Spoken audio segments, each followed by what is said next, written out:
बिस्मिल्लाहिर्रहमानिर्रहीम। Dear students, अस्सलाम वालेकुम। आज हम लोग स्टार्ट करने लगे हैं मैथ का चैप्टर 1 का। इस वीडियो में हम लोग करेंगे एक्सरसाइज 1.1 का क्वेश्चन नंबर 1। क्वेश्चन नंबर 1 समझने से पहले आपको मैट्रिक्स के बारे में पता होना चाहिए। जो स्टूडेंट्स उर्दू मीडियम है तो वो ज़रा समझिए, उनके लिए इस्तेमाल होता है लफ्ज़ कालब, और जो इंग्लिश मीडियम है उनके लिए लफ्ज़ इस्तेमाल होता है मैट्रिक्स। अच्छा जी, देखें कालब और मैट्रिक्स क्या होते हैं। सबसे पहले आपको ये पता होना चाहिए कि कालब या फिर मैट्रिक्स होता क्या है। तो देखिए, हकीकी अदाद को, हकीकी अदाद क्या होते हैं, तो हकीकी अदाद 0, 1, 2, 3 और ये चलते जा रहे हैं, तो ये सारे हकीकी अदाद हैं। हकीकी अदाद को रेक्टेंगुलर शेप में, यानी इस शेप में 1, 2, 3, 9, इस शेप में या फिर इस शेप में 9, 3, 2, 0, 6, 5, इस शेप में या फिर इस शेप में लिखने को, इस शेप में या इस शेप में लिखने को, और नंबर 2 उसको ब्रैकेट में बंद कर देना। नंबर 2 क्या है, उसको ब्रैकेट में बंद कर देना। पहला पॉइंट क्या था कि इसको इस तरतीब में लिख लेना। नंबर 2 जो पॉइंट है, इनको ब्रैकेट में बंद कर देना। और नंबर 3 जो है, इनका कोई ना कोई नाम रख देना। मिसाल के तौर पर मैं इसका नाम रख देता हूँ A और इसका नाम रख देता हूँ D।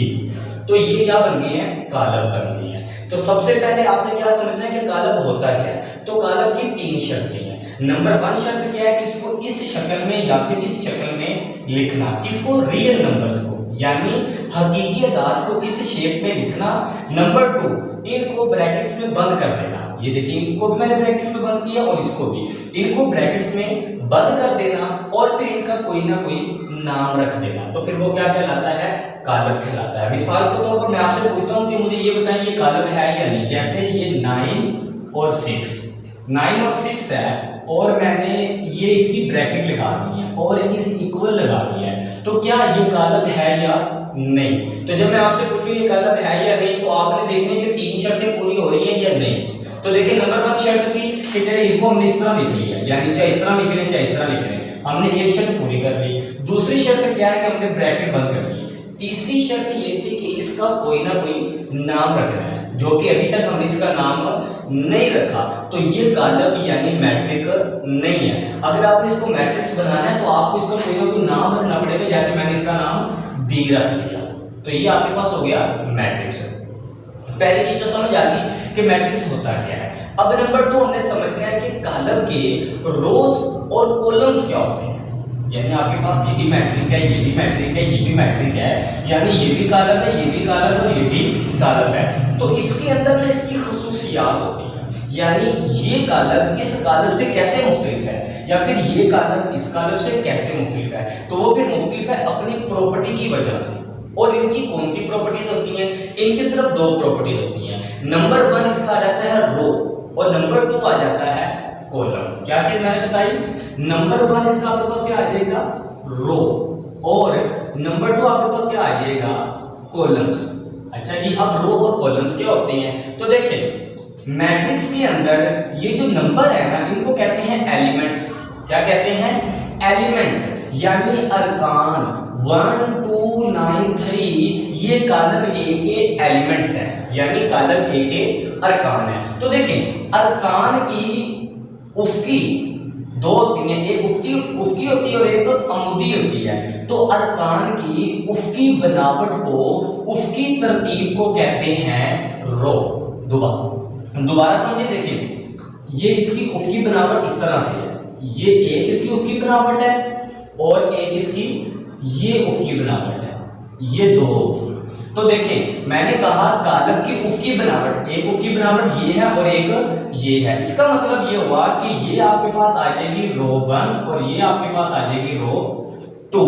तो इसका मतलब ये हुआ कि कालब A में कितनी रोज है, तो कालब A में 2 रोज है। अब हम देखते हैं कालब B के अंदर। कालब B के अंदर इसकी रोज कितनी है। तो आपने कहा सर, आपने कहा था कि इसकी उफ़की बनावट, उफ़की होती है जमीन के बराबर, हॉरिजॉन्टल।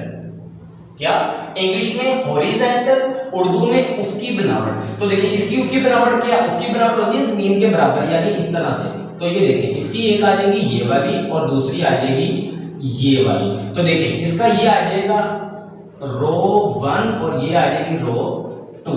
इसका मतलब हुआ इसकी भी कितनी रोज है, 2 रोज है। अब हम देखते हैं इसकी कितनी रोज है। आप लोग अपने माइंड में सोचते हैं कि इसकी कितनी रोज हो सकती हैं, तो मैं बताता हूँ, आपको पता चलेगा कि आपने सही सोचा था या फिर गलत। तो देखिए एक इसकी उसकी बनावट आ गई ये वाली, और एक इसकी आ गई ये वाली, यानी ये आपके पास आ जाएगा रो 1 और ये आपके पास आ जाएगी रो 2। तो ये देखिए ये आपके पास रोज आ गई, रोज 1 और 2, और ये भी रोज 1 और 2। इसका मतलब है कॉलम बी में कितनी रोज है? 2।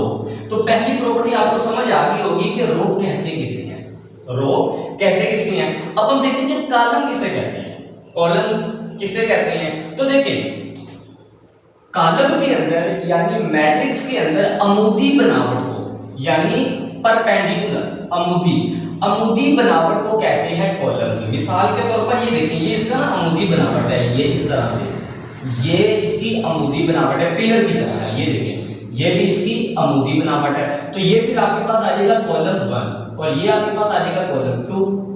इसका मतलब ये होगा कॉलम ए की रोज भी 2 है और कॉलम्स भी 2 है। इसका देखते हैं कि इसकी कितनी है। तो देखिए इसकी आ जाएगी आपके पास, एक आ जाएगी ये वाली, एक आपके पास आ जाएगी ये वाली, और एक आपके पास आ जाएगी ये वाली। तो देखिए कि इसकी आपके पास आ जाएगी कॉलम्स 3। कितने कॉलम्स आ गए इसके आपके पास? 3 आ गई। अब इसकी देखते हैं, मैंने कहा कौन सी अमूदी बनावट को, तो इसकी अमूदी बनावट बन रही है सिर्फ और सिर्फ 1। तो इसका मतलब ये हुआ कि इसके कॉलम्स कितने हैं? इसके कॉलम्स 1 हैं। आई होप कि आपको मैट्रिक्स के बारे में और मैट्रिक्स के अलावा कॉलम्स और रोज के बारे में आपको समझ आ गया होगा। अब हम लोग करते हैं अपना क्वेश्चन 1 स्टार्ट। जी अब हमारे पास आ गया क्वेश्चन नंबर 1। क्वेश्चन नंबर 1 देखिए, वो कहता है find the other of the following matrix. गलती से मैंने अदर लिख दिया है, ये है order. Find the order of the following. हाँ जी, find the order of the following matrix, यानी जो आपके पास मैट्रिक्स दिए गए हैं इनके आपने ऑर्डर बतानी है। तो आप लोग सोच में पड़ गए होंगे कि सर ऑर्डर होता क्या है। तो देखिए ऑर्डर के लिए ना सिंपल एक फार्मूला है, वो आपने फार्मूला याद कर लेना है। तो फिर आपके लिए ये जो ऑर्डर वाला क्वेश्चन है 2 नंबर का, ये आपके लिए पानी की तरह हो जाएगा। फार्मूला क्या? फार्मूला होता है, ये देखिए फार्मूला इसका है m, शायद आपको रेड से नजर ना आ रहा हो तो इसे देखिए आपके पास है जी m/n। ये आपके पास फार्मूला है। क्या फार्मूला है? m/n। अब देखिए इन सब के अंदर ना m की वैल्यू मुख्तलिफ होगी, n की वैल्यू भी क्या होगी? मुख्तलिफ होगी।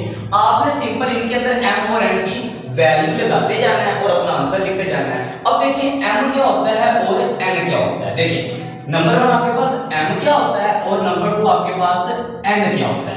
तो m आपके पास होता है नंबर ऑफ रोज।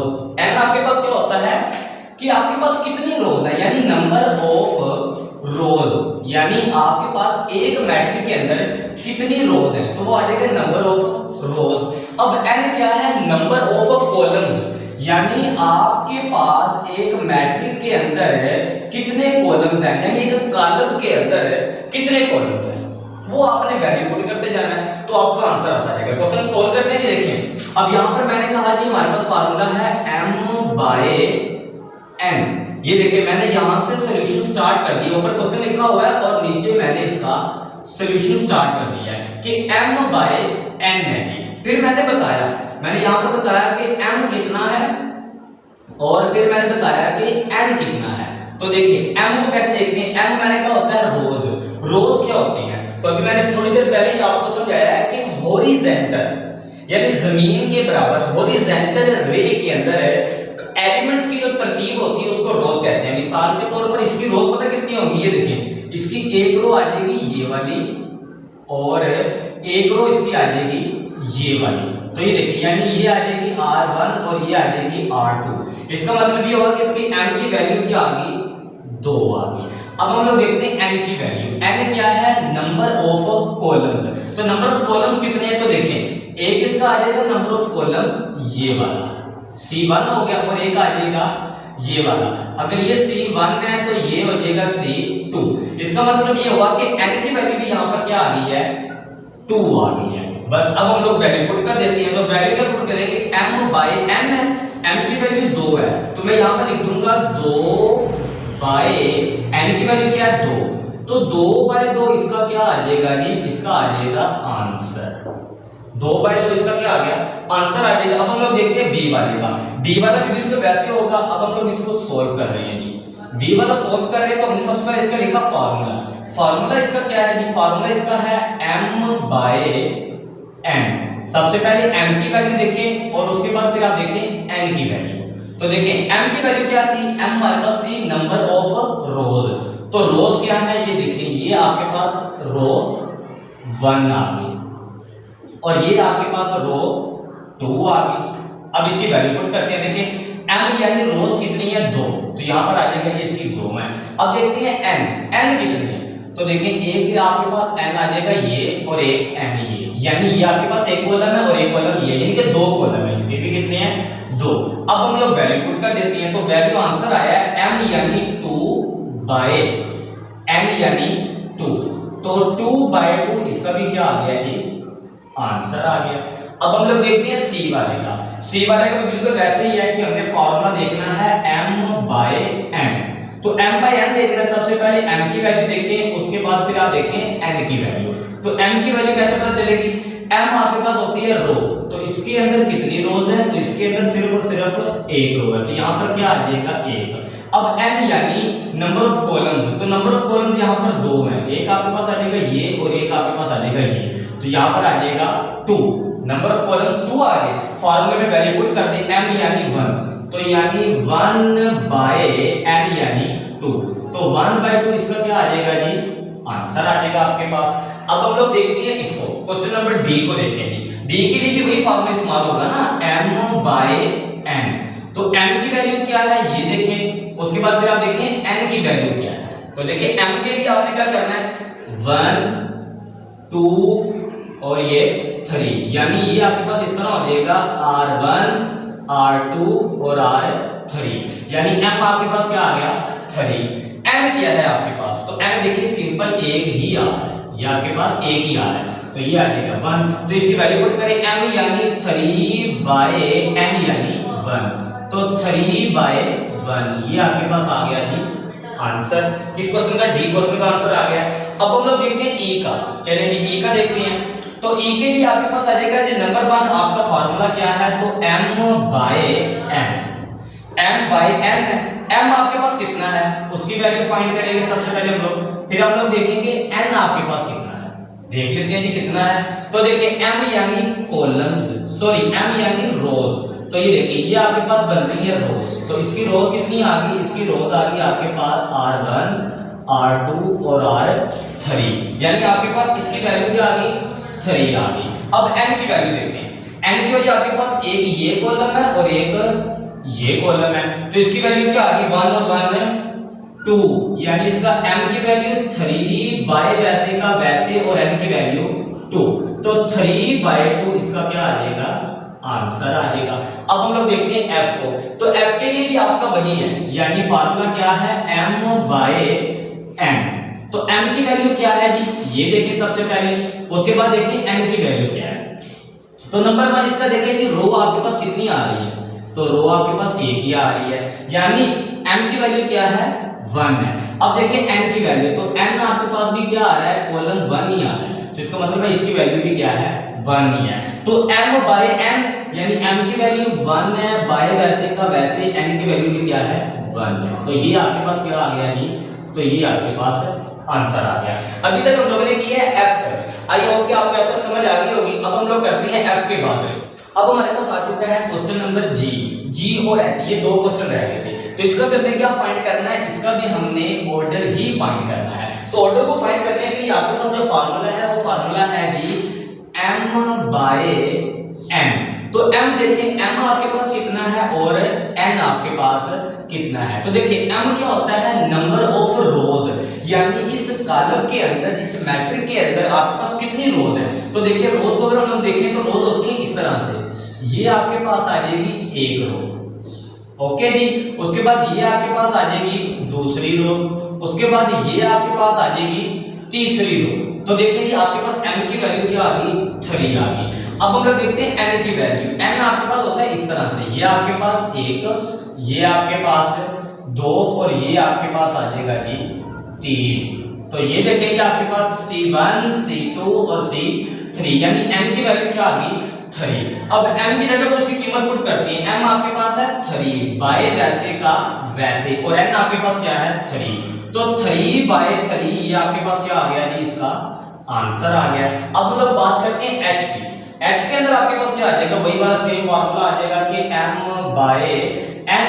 तो देखिए m की वैल्यू क्या है और n की वैल्यू क्या है। तो देखिए m की वैल्यू आपके पास ये आ जाएगी 1, रो 1 आ जाएगी, और ये आपके पास आ जाएगा रो 2, यानी m की वैल्यू आपके पास 2 आ जाएगी। n आपके पास कितना आ जाएगा, n आपके पास होता है कॉलम। तो देखिए एक कॉलम ये और एक कॉलम ये और एक कॉलम ये, यानी आपके पास 3 कॉलम आ गए। तो n की वैल्यू क्या आ गई 3। तो m by n value put कर देते हैं जी। m आपके पास 2 आ जाएगा बाय n आपके पास आ जाएगा 3, तो 2 बाय 3 आपके पास इसका आंसर आ जाएगा।